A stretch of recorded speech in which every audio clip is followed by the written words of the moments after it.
চলে কি খাই রে? নর্মাল আবার কি?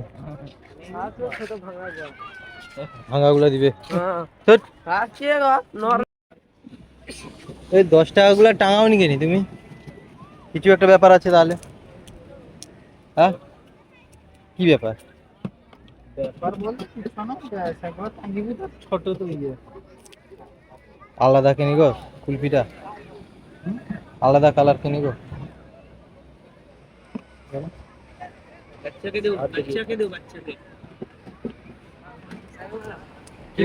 দেখ অরেঞ্জ ফ্লেভার দিলা নাকি?